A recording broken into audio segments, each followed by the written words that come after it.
खाटू श्याम जी और सच्चे भक्त की अमर कथा। राजस्थान की पावन धरा पर स्थित खाटू नगरी, जहां कण कण में भक्ति बसती है, जहां हर श्वास में श्याम श्याम की ध्वनि गूंजती है। ये वही धरती है जहां हारे का सहारा, शीश के दानी, कलियुग के देवता श्री खाटू श्याम जी विराजमान है। ये कथा है एक ऐसे सच्चे भक्त की जिसके पास न धन था, न बल, न प्रतिष्ठा। उसके पास था तो केवल अटूट विश्वास, और यही विश्वास स्वयं भगवान को खाटू से निकलकर भक्त के द्वार तक ले आया। खाटू श्याम जी का दिव्य स्वरूप। खाटू श्याम जी महाभारत काल के महान वीर बर्बरीक हैं। भीम के पौत्र और घटोत्कच के पुत्र। माता मौरवी के गर्भ से जन्मे इस बालक में बचपन से ही असाधारण शक्ति थी। बर्बरीक को भगवान शिव से 3 अमोघ बाण प्राप्त थे। पहला बाण शत्रुओं को चिन्हित करता, दूसरा बाण चिन्हित शत्रुओं का नाश करता, तीसरा बाण पहले 2 बाणों को वापस ले आता। साथ ही माता जगदम्बा से ऐसा वरदान की जो भी युद्ध में हार रहा होगा, बर्बरीक उसी का साथ देगा। महाभारत में यही वरदान धर्म के संतुलन के लिए संकट बन गया। शीश का दान और खाटू में वास। जब श्री कृष्ण ने बर्बरीक से शीश दान मांगा तो बर्बरीक ने बिना क्षण भर सोचे अपना शीश अर्पित कर दिया।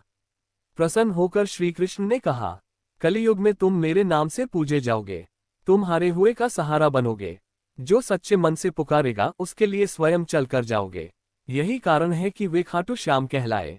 एक निर्धन गांव और एक सच्चा भक्त। खाटू से कई कोस दूर एक छोटा सा गांव था, धनौरिया।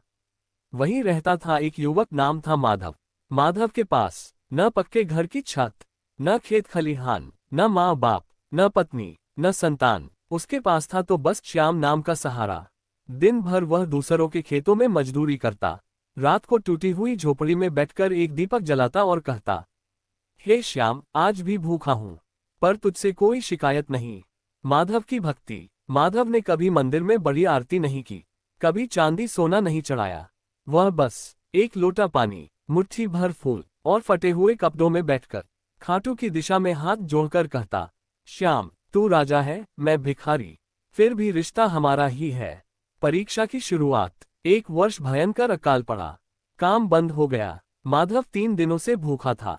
तीसरी रात वह कांपती आवाज में बोला, श्याम, अगर आज भी नहीं दिया तो भी शिकायत नहीं, बस विश्वास मत तोड़ना। उसी रात गांव में एक सेठ आया। सबको काम मिला, पर माधव को नहीं। सेठ बोला, तू कमजोर है, काम नहीं कर पाएगा। माधव ने सिर झुका लिया। विश्वास की अंतिम सीमा। उस रात माधव ने दीपक जलाया भी नहीं, अंधेरे में बैठा बस इतना कहा, श्याम, आज पहली बार डर लग रहा है, भूख से नहीं, विश्वास टूट जाने से। और पहली बार उसकी आंखों से आंसू गिरे। खाटू में हलचल। उसी क्षण खाटू में श्याम जी की मूर्ति के नेत्रों से अश्रु टपक पड़े। पुजारी घबरा गए। आकाश में गड़गड़ाहट हुई। श्याम जी ने कहा, मेरा भक्त रो रहा है और मैं यहाँ बैठा रहूं। जब भगवान स्वयं भूखे बनकर निकले, वह रात जब भगवान चल पड़े। खाटू श्याम मंदिर में घोर निस्तब्धता थी। दीपक की लौ स्थिर थी, घंटी की ध्वनि थमी हुई। पुजारी ने देखा, श्याम जी की आंखों से अश्रुधारा बह रही थी। तभी गर्भगृह में दिव्य वाणी गूंजी, जब मेरा भक्त भूखा है तो मैं भोग कैसे स्वीकार करूं। क्षण भर में श्याम जी ने अपना दिव्य आभूषण त्यागा। सिर पर साधारण पगड़ी, तन पर फटे से कपड़े। कलियुग के देवता अब एक साधारण भूखा यात्री बन चुके थे। अज्ञात पथिक की यात्रा। खाटू से धनौरिया गांव की दूरी कई कोस थी। पथरीले रास्ते, कांटों भरी पगडंडियां। रात गहरी होती जा रही थी, पर उस यात्री के पैरों में थकान नहीं थी, क्योंकि वह भक्ति की पुकार पर चल रहा था। रास्ते में एक वृद्ध ने पूछा, कहाँ जा रहे हो बाबा?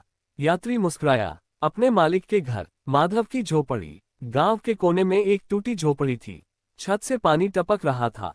अंदर अंधेरा, सन्नाटा। माधव कोने में बैठा था, न दीपक, न भोजन, न आशा।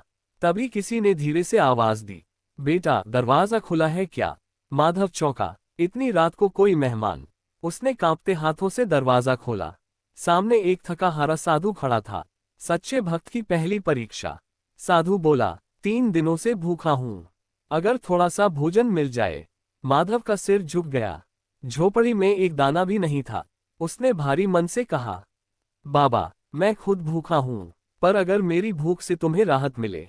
माधव ने अपने पास रखा अंतिम सूखा टुकड़ा साधु के हाथ में रख दिया और खुद दीवार से टिककर बैठ गया। भगवान की आंखें नम। साधु का हाथ कांप उठा। उसने पूछा, तू खुद क्या खाएगा? माधव मुस्कुराया, मेरा श्याम, वही तो मेरा पेट भरता है। ये सुनते ही साधु की आंखों से आंसू गिर पड़े। असली पहचान का क्षण। साधु ने वह सूखा टुकड़ा वापस रख दिया और बोला, माधव, जिसने तुझसे छीन लिया वही अब तुझे सब कुछ देगा। क्षण भर में झोपड़ी दिव्य प्रकाश से भर गई। साधु का रूप बदल गया। सामने खड़े थे खाटू श्याम जी स्वयं माधव का समर्पण। माधव स्तब्ध रह गया। वह धरती पर गिर पड़ा। प्रभु, मैं तो सिर्फ भूखा इंसान हूँ, आप क्यों आए? श्याम जी ने उसे उठाया और कहा, जिस दिन तूने खुद भूखे रहकर मुझे खिलाया, उस दिन तूने मुझे बांध लिया। अंतिम परीक्षा अभी बाकी थी। श्याम जी बोले, माधव, अगर कल तुझे सब मिल जाए तब भी क्या तू मुझे याद रखेगा? माधव ने बिना सोचे कहा, अगर सब मिल जाए और आप न हो तो वह सब भी अभाव होगा। श्याम जी मुस्कुराए। चमत्कार की सुबह। अगली सुबह गांव के लोग हैरान रह गए। माधव की झोपड़ी के स्थान पर एक छोटा सा पक्का घर, दरवाजे पर अन्ना, आंगन में गाय और काम देने स्वयं वही सेठ आया। सेठ बोला, रात सपना आया। श्याम जी ने कहा, जिसे ठुकराया वही मेरा अपना है। पर माधव नहीं बदला। धन आया, सम्मान आया, पर माधव वही रहा, सादा, नम्र, श्याम नाम में डूबा। जब समाज स्वयं भगवान की परीक्षा लेने लगा, बदली हुई सुबह वही माधव। समय बदला था, पर माधव नहीं। जिसके पास कल तक रोटी नहीं थी, आज उसके घर में अन्न भरा था। जिसे गांव तुच्छ समझता था, आज वही सम्मान से पुकारा जाने लगा। पर माधव आज भी सुबह उठकर खाटू की दिशा में सिर झुकाता और कहता, हे श्याम, जो दिया है वह तेरा है, जो नहीं दिया वह भी तेरा। गांव की जलन। जहां भक्ति होती है वहां परीक्षा भी आती है। गांव के कुछ लोगों को ये सब चुभने लगा। एक बोला, कल तक मजदूर था, आज सेठ बन गया। दूसरा बोला, जरूर कोई जादू किया है। तीसरे ने कहा, अगर इसका भगवान सच्चा है तो इसकी परीक्षा लेनी चाहिए। और वहीं से षड्यंत्र जन्मा। परीक्षा का षड्यंत्र। गांव के मुखिया ने घोषणा कर दी, कल श्याम मंदिर में भंडारा होगा, माधव को सारा खर्च उठाना होगा। ये सुनते ही भीड़ हंस पड़ी। अब देखो कैसे टिकता है इसका भरोसा। माधव चुप रहा। घर आकर उसने बस इतना कहा, श्याम, अगर तू चाहेगा तो ये भी तेरा काम है। रात की सबसे बड़ी कसौटी। उस रात माधव को नींद नहीं आई। धन था, पर इतना नहीं कि पूरे गांव का भंडारा कर सके। मन में एक क्षण को विचार आया, काश थोड़ा और जमा कर लिया होता। पर अगले ही पल उसने सिर झटका, नहीं श्याम, मैं सौदेबाज नहीं हूँ। मंदिर का दिन। अगली सुबह मंदिर में भारी भीड़ थी। लोग देखना चाहते थे आज टूटेगा विश्वास या झुकेगा भगवान। माधव खाली हाथ पहुंचा, न अन्न न धन। भीड़ में फुसफुसाहट, अब क्या करेगा? माधव ने गर्भगृह के सामने हाथ जोड़ दिए, हे श्याम, आज मेरा नहीं, तेरे नाम का प्रश्न है। जब अहंकार टकराया भक्ति से, मुखिया ने व्यंग्य किया, कहाँ है तेरा भगवान, बुला ले उससे। माधव ने आंखें बंद कर ली और तभी मंदिर में तेज शंखनाद हुआ। अद्भुत लीला। मंदिर के बाहर से लगातार लोग आने लगे। कोई अनाज से भरी गाड़ी लेकर, कोई घी दूध से भरे घड़े, कोई फल और मिठाइयाँ। पूछने पर सबका एक ही उत्तर, रात सपने में श्याम जी आए थे, बोले आज मेरे भक्त के यहाँ आना है। गांव स्तब्ध। जो हंस रहे थे वही हाथ जोड़कर खड़े थे। मुखिया के मुंह से शब्द नहीं निकले।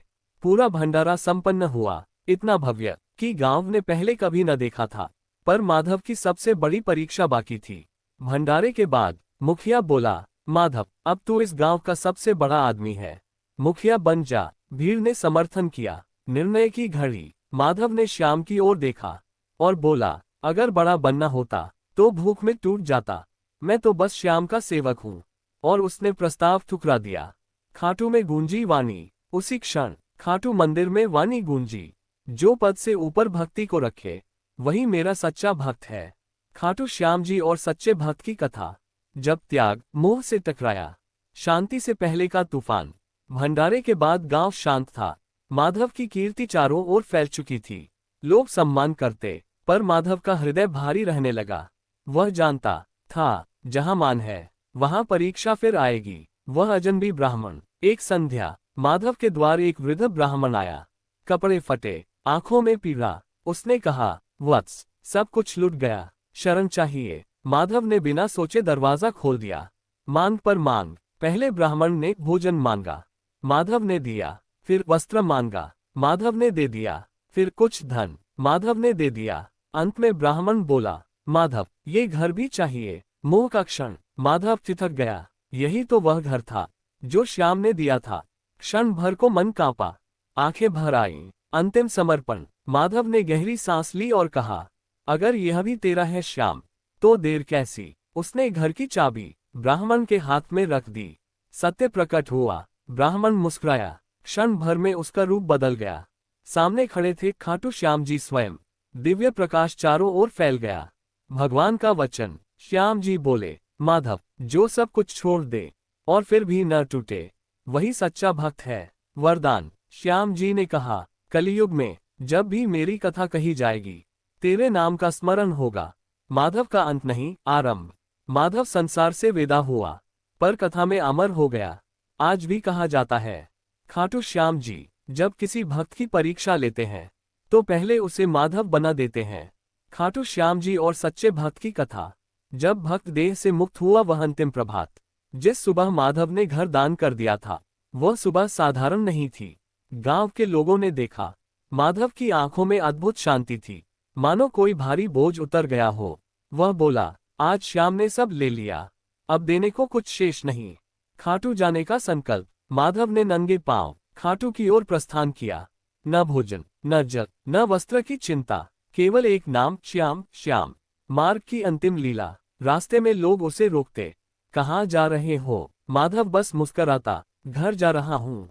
किसी ने पूछा, तेरा घर कहाँ है? उसने उत्तर दिया, जहाँ मेरा श्याम है। खाटू में अद्भुत दृश्य। खाटू पहुँचते ही मंदिर के द्वार अपने आप खुल गए। पुजारियों ने देखा, श्याम जी की मूर्ति के मुख पर अद्भुत तेज था। आकाश में शंखनाद हुआ। अंतिम दर्शन। माधव ने दंडवत प्रणाम किया।